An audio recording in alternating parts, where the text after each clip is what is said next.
ഇവിടെ ഇവിടെ താമസിച്ച ശ്രുതിയുടെ ആ 2-3 മാസം മുമ്പ് അവള് ഭർത്താവിൻ്റെ ബന്ധുക്കളെ കൂടെ പോയെന്ന് നിങ്ങൾ രണ്ടാളും തന്നെയല്ലേ പറഞ്ഞേ? അല്ലായിരുന്നു, സത്യം അതല്ലായിരുന്നു.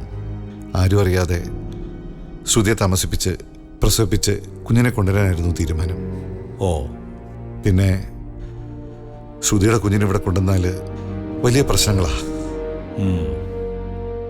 അന്ന് പ്രോപ്പർട്ടിയുടെ പേരിലുണ്ടായ പ്രോബ്ലം അല്ലേ? രഹസ്യമായിട്ട് കൊണ്ട് താമസിപ്പിച്ചായിരിക്കും അല്ലേ? ഇപ്പൊ കാര്യം മനസ്സിലായി. ഇപ്പൊ എനിക്ക് കാര്യം മനസ്സിലായി. ഇപ്പൊ നിങ്ങളെന്ന് ചോദിച്ചപ്പോ കുഞ്ഞിനെ തരില്ല എന്ന് പറഞ്ഞു. പറ്റിപ്പോയി സാറേ. അന്നേരം ഞങ്ങളൊന്നും ആലോചിച്ചില്ല. കുഞ്ഞു മാത്രമായിരുന്നു മനസ്സിൽ. അപ്പൊ അവള് നിങ്ങളുടെ കൂടെ ഈ വീട്ടിൽ താമസിച്ചിരുന്നത് അവളുടെ കുഞ്ഞിനെ പ്രസവിച്ചു തരാന്നുള്ള എഗ്രിമെന്റിന്റെ പുറത്ത് മാത്രമായിരുന്നു? അതെ, അങ്ങനെയൊക്കെ സംഭവിച്ചു പോയി. ആ, അതൊക്കെ ഒരു കഥയാ. കഥ പറയാൻ പറ്റിയ സമയം അല്ല. ഇപ്പം അവളെന്തിനാ കുഞ്ഞിനെ തരാതിരിക്കുന്നേ? അവക്കിപ്പം അവളുടെ കുഞ്ഞിനെ വളർത്തണമെന്ന്. ഒരു കാര്യം ചെയ്യും, രവിയേട്ടൻ അവളെ ഒന്ന് വിളിക്ക്. എങ്ങനെയും അവളെ കയ്യാകാലം പിടിച്ച് കുഞ്ഞിനെയും വാങ്ങും. കുറച്ചു നേരത്തേക്കല്ലേ ഉള്ളൂ. ഒന്ന് കൊണ്ടുവന്ന ആ ഓഫീസറെ കാണിച്ചിട്ട് കൊണ്ടുപോയി വളർത്തെ എന്ത് വേണം ചെയ്തോട്ടെ. നമ്മുടെ പ്രശ്നം സോൾവ് ആവുമല്ലോ. ആ ഓഫീസർക്കൊന്ന് ബോധ്യമാവണ്ടേ? സിറ്റുവേഷൻ പറഞ്ഞിട്ട് ഇപ്പം തന്നെ ഒന്ന് വിളിക്കേ വേട്ടാ. വിളിക്ക്, ഫോണെടുത്ത് വിളിക്ക്. അല്ലെങ്കിൽ നമ്പർ ചെയ്താ ഞാൻ വിളിക്കാം. എൻ്റെ ഫോണിൽ നിന്ന് വിളിക്കാം. എത്ര നമ്പർ? അത് സിറിലെ അവളുടെ മൊബൈൽ നമ്പർ മാറി. പുതിയ നമ്പറൊന്നും ഞങ്ങളുടെ കയ്യിലില്ല. എന്താ രവിയേട്ടാ ഇത്? നിങ്ങളല്ലേ ലാസ്റ്റ് അവളെ കൊണ്ട് താമസിപ്പിച്ചതും കൊണ്ടാക്കിയതും ഒക്കെ? നിങ്ങൾക്ക് നമ്പർ അറിയാലേ? അത് ശരിയാ. ഇപ്പോ അവൾ അവിടെ നിന്നും പോയി. എവിടെ എവിടെ പോയി? എനിക്കറിയില്ല. പിന്നെ അരുൺ തോമസിനെ അറിയാവൂ? അരുൺ തോമസിനോ?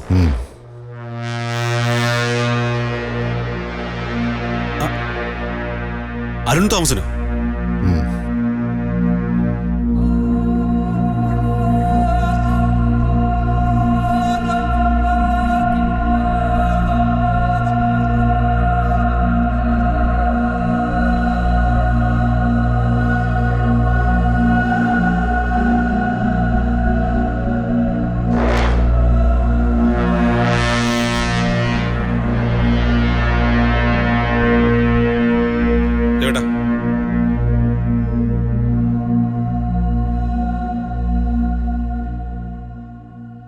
ഒരു കാര്യം ചെയ്, അരുണിനെ ഒന്ന് വിളിക്കുക. വിളിച്ചിട്ട് അയാൾ കാര്യം കൃത്യമായിട്ട് പറ. അയാൾ കാര്യം പറഞ്ഞാൽ മനസ്സിലാവും. എന്നിട്ട് അവളോട് പറഞ്ഞിട്ട് കുഞ്ഞിനെ കൊണ്ടുവന്ന് കാണിക്കാൻ വേണ്ടിയിട്ട് പറ. ഓഫീസറെ കൊണ്ടുവന്ന് കാണിച്ചിട്ട് തിരിച്ചു കൊണ്ടുപോയിക്കോളാം പറ. കാര്യം കുറച്ച് സീരിയസ് ആണ്. ആ ഓഫീസറെ കൊണ്ടുവന്ന് കാണിച്ചെങ്കിൽ നിങ്ങൾ ഈ പ്രശ്നത്തിൽ നിന്ന് ഊരിപ്പോകുന്നുള്ള കാര്യം അയാൾ എവിടെയാണ് ഉള്ളതെന്ന് വെച്ചാൽ നേരിട്ട് കണ്ട് രണ്ടുപേരുടെ കൂടെ പോയി പറഞ്ഞ് മനസ്സിലാക്കിപ്പിക്കുക. വിളിച്ചിട്ട് നിങ്ങൾ രണ്ടാളുടെ പോ. പിന്നെ ഞാൻ ഇതിനകത്ത് ഇന്നോൾഡാണെന്നും പറയുന്നു വേണ്ട. ഞങ്ങൾ തമ്മിൽ ഒരു പശ അറിയാമല്ലോ. ഇതെന്തോ രണ്ടുപേരുടെ ടീച്ചറെ ആലോചിച്ചിട്ട് കാര്യമില്ല. ഈ പ്രശ്നം സോൾവ് ചെയ്യാൻ ഈ ഒരൊറ്റ വഴിയേ ഉള്ളൂ. ഇതിപ്പം ഞാനിങ്ങനെ ഇവിടെ എനിക്ക് വേറെ ഒരുപാട് കാര്യങ്ങളുണ്ട് രവിയേട്ടാ. നിങ്ങളുടെ പ്രശ്നത്തിന് വേണ്ടി ഞാനിപ്പോൾ ഇതിനിടയ്ക്ക് പെട്ടിരിക്കുക. എങ്ങനെയെങ്കിലും കാല് പിടിച്ച് അയാളെ ഈ രാത്രി ഞാൻ ഹോൾഡ് ചെയ്യിപ്പിക്കാം. ഇതെങ്ങാനും ലീക്കായുള്ള വിഷയം അറിയാമല്ലോ. ഈ കണ്ട ചാനൽ മുഴുവൻ സ്ക്രോൾ പോയി തുടങ്ങും. പ്രമുഖ സാഹിത്യകാരൻ, പിന്നെ പ്രശസ്ത ടീച്ചർ, കുഞ്ഞ്, കേസ്, ബഹളം. വിളിക്കെന്ന് ചെല്ല്. ഇവിടെ ആരുടെ പറയണ്ട. പെട്ടെന്ന് ഇറങ്ങാനുള്ള വഴി നോക്ക്.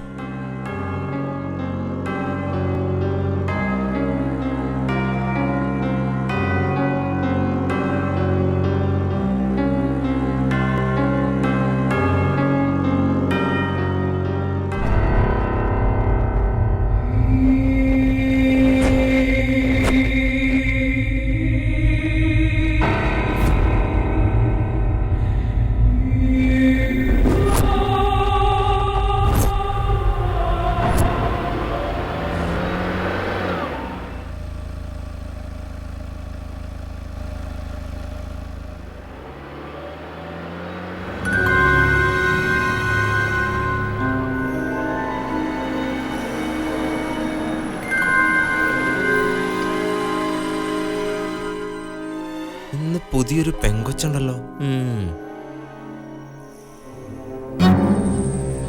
അച്ചായോ, അച്ചായൻ പോയിട്ട് 2 ആഴ്ച കഴിഞ്ഞാൽ വരുന്നുള്ളൂ എന്ന് പറഞ്ഞിട്ട്. എടാ ഓരോരോ പരിപാടിയല്ലേടാ. എന്നാ പിന്നെ ഞാൻ പോയിട്ട് 2 ആഴ്ച കഴിഞ്ഞ് വന്നാൽ മതിയോ? അതെന്താ കാര്യം? അല്ല, സാറ് വന്ന പിന്നെ എനിക്ക് വീട്ടിൽ പോവാലോ. ഇപ്പം ലീവൊന്നുമില്ല കേട്ടോ. എടാ നമ്മുടെ വീട്ടുകാരൊക്കെ വന്നിട്ടുണ്ട്. തോമാച്ചനായി ഇരിക്കുന്നത് കണ്ടില്ലേ? എടാ നീ ഇവിടെ കാണണം കേട്ടോ. ഓ,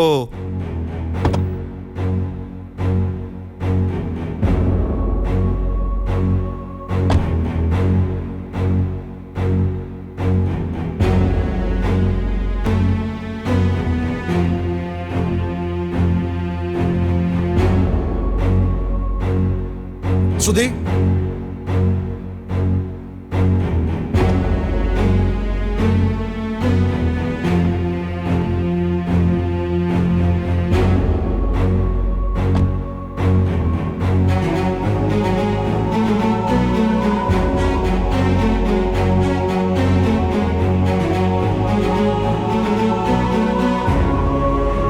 വാ കേറി വാ. വാങ്ങിച്ചിട്ട് പുതുക്കിയതാ. നമ്മളീ പഴയ വീടിന്റെ പണിയൊന്നും ഏറ്റെടുക്കാറില്ല. അല്ല, ഡ്രീം ഹൗസിന് അതിൻ്റെതായൊരു സ്റ്റാൻഡേർഡ് ഉണ്ട്. അല്ല, ആരും ഇതിന്റെ കൺസ്ട്രക്ഷൻ? ഇതെൻ്റെ ഒരു ഫ്രണ്ടാ, കണ്ണനെന്ന് പറയും. അവനാ കോൺട്രാക്ട്. നമ്മുടെ കൊട്ടാരക്കലുള്ള. അത് തന്നെ അത് തന്നെ. ഇതിപ്പം എൻ്റെ മാസ്റ്റർ ബെഡ്റൂമാ. ഇപ്പം കൊച്ചിന് കൊച്ചി മുറി കിടന്നോട്ടെ. ഇവിടെ ആകുമ്പോൾ അടുക്കള തൊട്ടടുത്താ. എന്തെങ്കിലും ആവശ്യത്തിന് ഉപയോഗിക്കാമല്ലോ. എന്തെങ്കിലും ആവശ്യമുണ്ട് എന്നെ വിളിച്ചാൽ മതി. ഞാനിവിടെ ഈ മാസ്റ്റർ ബെഡ്റൂമിൽ കാണും. ഡോ താനിക്ക് വന്നേ വന്നേ, മുറിക്കത്ത് കയറിക്കേ. ഓ അമ്മാമ്മച്ചിയാ. അമ്മാമ്മച്ചിയേ, ഞാൻ കുളമാവില്ല അമ്മാമ്മച്ചി. അവനെന്തിയാ അമ്മാമ്മച്ചി? വിളിച്ചിട്ട് കിട്ടുന്നേ ഇല്ല. ഇടയ്ക്ക് എന്നെ വിളിച്ചായിരുന്നു. അവൻ ഭയങ്കര ബിസിയാ. ഇനി അങ്ങോട്ട് ബിസി ആയിരിക്കും. പുതിയ 1-2 കോൺട്രാക്ട് വർക്ക് വന്നിട്ടുണ്ടെന്നാ പറയുന്നത്. എന്തോ അമ്മാമ്മച്ചി, ഞാൻ ഇത്തിരി ബിസിയാണേ. ഞാൻ അമ്മാമ്മച്ചി അങ്ങോട്ട് വിളിക്കാം. ഇവിടെ റേഞ്ച് കുറവുണ്ടേ. കൊളമാവല്. സൗകര്യങ്ങളൊക്കെ കുഴപ്പമില്ലല്ലേ? കുഴപ്പമില്ല സാർ, എല്ലാ സൗകര്യവും ഇവിടെ ഉണ്ടല്ലോ. ഞാൻ ആ പെട്ടികളൊക്കെ വണ്ടി നിങ്ങളുടെ എടുക്കാം. പിന്നെ നമ്മുടെ അന്നമ്മച്ചിയോടും ബേബിച്ചാനോടും ഇങ്ങോട്ട് വരാൻ പറഞ്ഞിട്ടുണ്ട്. അല്ല, അതെന്തിനാ സാർ? എടോ, തന്നെ അറിയാവുന്ന, സഹായിക്കാൻ അറിയാവുന്ന ആരെങ്കിലുമൊക്കെ വേണ്ടോ? അല്ല സാർ, അവരെന്തിനാ ബുദ്ധിമുട്ടിക്കുന്നത്? അവർക്കൊരു ബുദ്ധിമുട്ടില്ല. പറഞ്ഞപ്പോ തന്നെ സന്തോഷായി. അല്ല, അപ്പം അവിടുത്തെ ആ മോളില്ലേ ചിന്നമ്മു? അവിടെ കൊച്ചാപ്പന്റെ വീടുണ്ട്, അവിടെ കൊണ്ടാക്കിയോളും. പേടിക്കാനൊന്നുമില്ലടോ, അവളവിടെ സേഫാ. സാറെന്നാ പോയിക്കോ. ഇനി അമ്മച്ചിയുടെ അടുത്ത് കള്ളം പറഞ്ഞ് നിൽക്കണ്ട. എടോ, അന്നമ്മ ചേച്ചിയും അച്ഛാനും ഇങ്ങോട്ട് വരട്ടെ, തന്നെ അവരെ ഏൽപ്പിച്ചിട്ട് പോവാം. മാത്രല്ല, ഈ വർഗീസ് ആശാനടുത്ത് തന്നെ ചേർത്തിട്ട് പോകുന്നത് ശരിയല്ല. വേറൊന്നും കൊണ്ടല്ലോ, ആളിങ്ങനെ മനസ്സ് മുഷിപ്പിക്കുന്ന രീതിയിൽ സംസാരിച്ചോണ്ടിരിക്കും, അത്രേ ഉള്ളൂ. വേറൊന്നും കൊണ്ടല്ല. ദേ വരണു. ഇതെന്റെ മാസ്റ്റർ ബെഡ്റൂമിൽ വിരിക്കുന്നതാ. മോളിത് ഇവിടെ വിരിച്ചോ. എന്തെങ്കിലും ആവശ്യമുണ്ടെ വിളിക്കണേ. വിളിക്കച്ചേ. നമുക്കേ ആ പെട്ടി നിൽക്കാൻ പോണം. അച്ഛങ്ങി വന്നേ.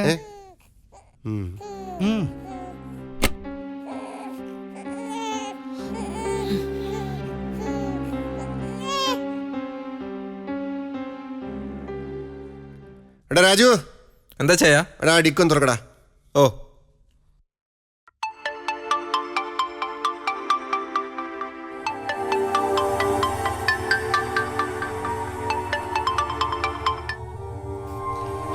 ഹലോ.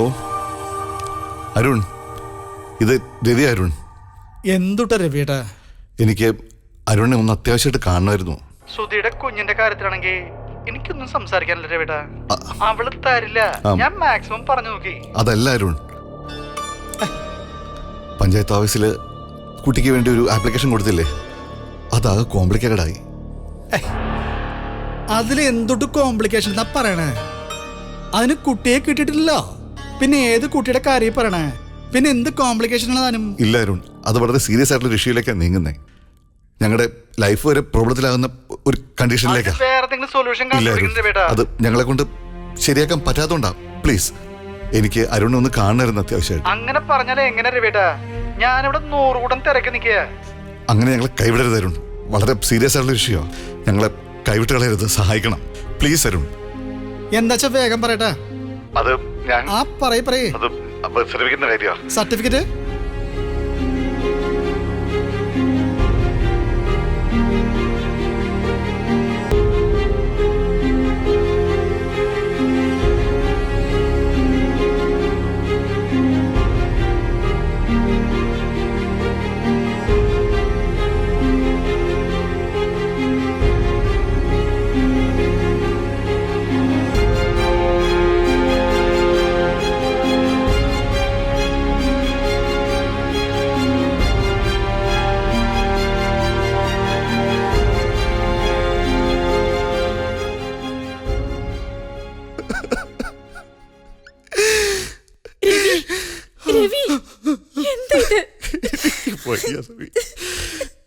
എന്തൊരു ഗതികേടായത്.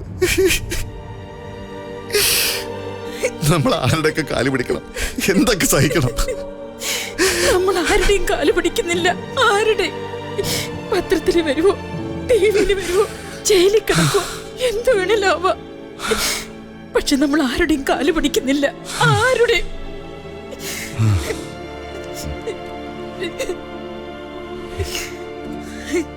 നമുക്ക് എന്തെങ്കിലും ഒരു വഴി കണ്ടെത്തിയേ പറ്റൂ സബി. അരുൺ വിളിക്കാമെന്ന് പറഞ്ഞിട്ടുണ്ട്. സംസാരിക്കാം. നമുക്കിപ്പോൾ ഒരു സപ്പോർട്ടായിട്ട് ദൈവദൂതനെ പോലെ സിറിൽ വന്നില്ലേ? ദൈവം ഒരു വഴി കാണിക്കും. ഞാനൊന്ന് സംസാരിക്കട്ടെ അരുണോട്.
ആ രവിയേട്ടാ, എന്തായി?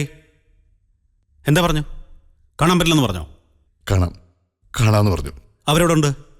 കുഞ്ഞും തള്ളയും ചോദിച്ചില്ല. ചോദിച്ചില്ലേ? ഇതൊക്കെ ചോദിക്കണ്ടേ രവിയേട്ടാ? എന്താ രവിയേട്ടാ അത്? അവിടേക്കല്ലേ പോകേണ്ടത്? പോയി കണ്ട് കാര്യം പറയണ്ടേ? എവിടെ ചെല്ലാനാ പറഞ്ഞേക്കുന്നത്? അമ്മച്ചി എടുത്തോ? പറയാം, നാളെ പറയാന്നാ പറഞ്ഞു. നാളെയോ? ഷേ, എന്തോന്ന് രവിയേട്ടാ ഇത്? ഇതെങ്ങനെ ഹാൻഡിൽ ചെയ്യും ഞാൻ? ഓഫീസിൽ അയാളോട് എന്നാ പറയും? ഈ രവിയേട്ട ഇന്ന് ഡീൽ ചെയ്യേണ്ട കാര്യം നാളത്തേക്ക് ആക്കിയാൽ പിന്നെ അയാൾ അവിടെ കിടന്ന് കയറ് പിടിച്ചോണ്ടിരിക്കുവോ?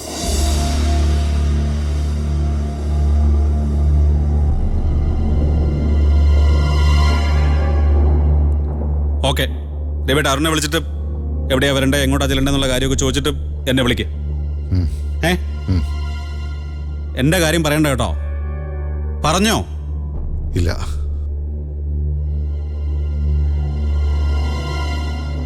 വിഷമിക്കണ്ട, ശരിയാവും. സോൾവ് ചെയ്യാം നമുക്ക്. ഓക്കെ ഓക്കെ, എന്നെ വിളിക്ക്, ഞാൻ പോട്ടോ. ഓക്കെ.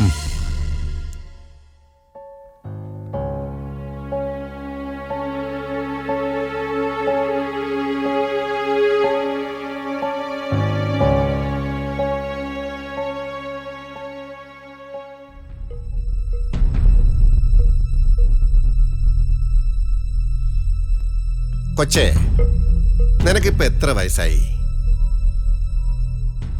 10-24 കാണും അല്ലേ? എന്റെ കൊച്ചെ, ആൾക്കാരൊക്കെ പറയുന്നത്, അതെ, മനസ്സിന്റെ സൗന്ദര്യ ലോകത്തിലെ ഏറ്റവും വലിയ സൗന്ദര്യം എന്ന്. പക്ഷെ അതൊന്നുമല്ല സത്യം. ശരീരത്തിന്റെ സൗന്ദര്യമാണ് യഥാർത്ഥ സൗന്ദര്യം. അത് കർത്താവ് തമ്പുരാൻ നിനക്ക് ഇത്തിരി കൂടുതലായിട്ട് തന്നിട്ടുണ്ട്. നിന്നെ കണ്ടാവുന്ന പെറ്റതാണെന്ന് പറയത്തില്ല, പെറ്റ തള്ള പോലും. ഇനി ഒരു 10-15 വർഷം കൂടി കഴിയുമ്പോൾ ചുക്കി ചുളിഞ്ഞ് നരച്ച് ഒരു പട്ടി പോലും നോക്കാതെ വരും. അതുകൊണ്ട് ഞാനൊരു കാര്യം നിന്നോട് പറയാ, സ്നേഹം ഉണ്ടായതുകൊണ്ടാ. നിനക്ക് ഏതായാലും ഈ കൊച്ചിനെ കൊണ്ട് ജീവിക്കാൻ കഴിയേല. ഇതിനെ വല്ല അനാഥാലയത്തിൽ ഏൽപ്പിച്ചിട്ട് ദുബായിലോ ഷാർജയിലോ സലാലയിലോ ഒരു ജോലി തരപ്പെടുത്താൻ നോക്ക്. ഞാൻ ശരിയാക്കി തരാം. ഞാനും കൂടെ വരാം പരിചയപ്പെടുത്താൻ. പിന്നെ പിടിച്ചാൽ കിട്ടത്തില്ല. അവിടെ ചില ഡാൻസ് ക്ലബുകളൊക്കെ ഉണ്ട്. ഡാൻസ് പഠിച്ചിട്ടുണ്ടോ? ഉണ്ടോ? കണ്ടാൽ അറിയാം ഡാൻസ് പഠിച്ചിട്ടുണ്ടെന്ന്. ഇല്ലെങ്കിൽ പഠിപ്പിക്കും. നമ്മുടെ പിള്ളേരാ. അവരാണെങ്കിൽ 2 ദിവസം കൊണ്ട് എല്ലാം പഠിപ്പിച്ചു തരും. പിന്നെ കാറായി, ഫ്ലാറ്റായി, ജോലിക്കാരായി, അവിടെ പോയി നല്ല റാണിയായിട്ട് കഴിയാൻ നിനക്ക്. ഇങ്ങനെ ചുമ്മാ ജീവിതം നശിപ്പിക്കേണ്ട ആവശ്യമുണ്ടോ? ഈ കുഞ്ഞിനെ കുറിച്ച് ആലോചിച്ച് നീ പേടിക്കണ്ട. ഇപ്പൊ വാട്സപ്പ് ഉണ്ട്. അങ്ങനെയുള്ള കാര്യങ്ങളൊക്കെ ഉള്ളപ്പോ ഈ കുഞ്ഞിന്റെ വളർച്ചയൊക്കെ കാണാൻ വളരെ എളുപ്പമാണെന്നേ. എന്താ പറയുന്നു? നിന്റെ നല്ല കാര്യത്തിന് വേണ്ടിയാണ് ഞാൻ ഈ പറയുന്നതൊക്കെ. നിന്നെ കണ്ടപ്പം മുതൽ എനിക്കൊരു പ്രത്യേക താല്പര്യം തോന്നിയിട്ടാ. അതുകൊണ്ട് പറഞ്ഞതേ ഉള്ളൂ. അഥവാ ദുബായ് വേണ്ടെങ്കിൽ വേറെ എവിടാന്ന് പറ. നീ ഒന്ന് പറഞ്ഞാ മതി. ഒരു എസ് മൂളിയാ മതി. അച്ചായനേറ്റെന്നേ. എന്തോ പറയുന്നു? അല്ല, അച്ചായൻ എത്ര പിള്ളേരായി? ഭാര്യ എന്ത് ചെയ്യുന്നു? എന്താ?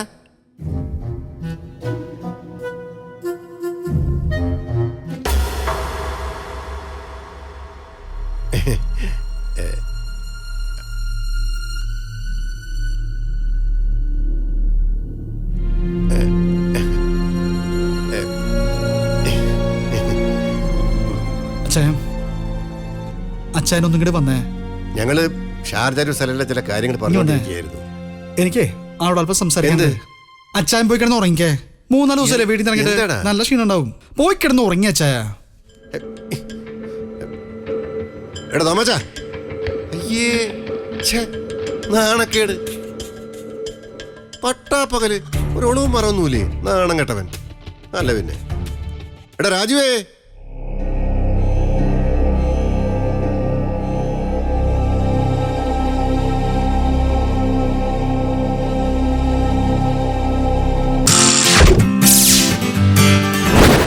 Yeah.